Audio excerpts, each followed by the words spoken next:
নম্বর সর্বশেষ প্রশ্ন বলছেন, আসসালামু আলাইকুম শেখ ওয়ালাইকুম রহমতুল্লাহ। এক স্বামী লম্পট ছিল, তার ঘরে সুন্দর স্ত্রী থাকার পরেও সে পরনারীর সৌন্দর্য বর্ণনা করত স্ত্রীর সাথে। আল্লাহ হিদায়াত দান করে।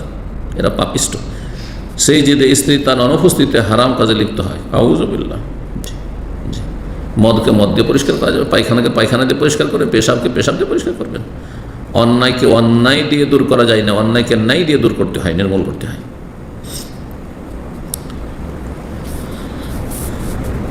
স্বামী তাকে মেনে নেই কিন্তু বলে কখনো ক্ষমা করব না। আল্লাহর কাছে তওবা করো। স্ত্রীকে স্বামী কসম করে সত্যিটা জানতে চায়, স্ত্রীর সংসার বাঁচাতে ঘটনা চাপা দিতে কসম করে, কাফারা দিতে হবে না? মিথ্যা কসমের ক্ষেত্রে কাফারা না। অতীতে কোনো অপরাধ করেছেন আর কসম দিচ্ছে, আমি বলছে আমি এই অপরাধ করিনি, কসম করিনি, এটা হচ্ছে ইয়ামিনে গমুস। ইয়ামিনে গমুস, জাহান্নামে যেতে হবে যদি খালেস অন্তরে তওবা না করতে পারেন। কিন্তু এর কাফারা না। কাফারা আছে ভবিষ্যতের জন্য আল্লাহর কসম, আমি তো এই কাজটি করব না বা এটা করব, আর সেই কাজটি করলেন না বা করলেন, কসম ভঙ্গ করলেন, তখন কাফারা দিতে হবে। আর ইয়ামিনে গমুস মিথ্যা কসম করলে তাতে কাফারা নেই, তাতে কাবিরা গুনাহ, জাহান্নামে যাওয়ার কাজ, তওবা করা ফরজ। জাহান্নাম থেকে যদি বাঁচতে চান তওবা করতে হবে, আল্লাহর কাছে অনুতপ্ত হন। এক তো ব্যভিচার, অশ্লীলতার কাবিরা গুনাহ, ধ্বংসাত্মক গুনাহ, আর এক হচ্ছে জাহান্নামে যাওয়ার কাজ, আর একটি সেটা হচ্ছে মিথ্যা কসম করা। হ্যাঁ, দুটি কাবিরা গুনাহ, বড় বড় কাবিরা গুনাহ। আল্লাহ রাব্বুল আলামিন খালেস তওবা করার তৌফিক দান করেন।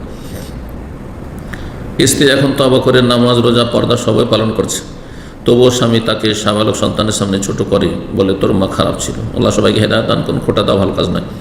এবং প্রতিবেশীরা তাকে গালমন্দ করে বলে তুই তো খারাপ ছিলি, এখন ভালো সাজার ভান করছিস, তার করণীয় কি? আল্লাহর কাছে তওবা করবেন এবং আল্লাহ রাব্বুল কাছে অনুতপ্ত হবেন, লজ্জিত হবেন এবং আল্লাহ রাব্বুল কাছে দোয়া করতে থাকবেন। আর মানুষের কষ্টে সবর করবেন, যেহেতু গুনাহে লিপ্ত হয়েছেন।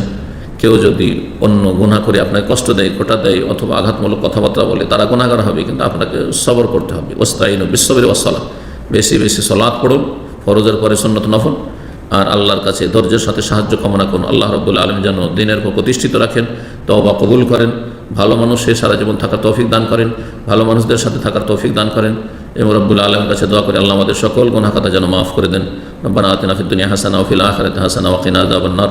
সুবহানা রাব্বিকা রাব্বিল ইজ্জাতি আম্মা ইয়াসিফুন ওয়া সালামুন আলাল মুরসালিন ওয়ালহামদুলিল্লাহি রাব্বিল আলামিন।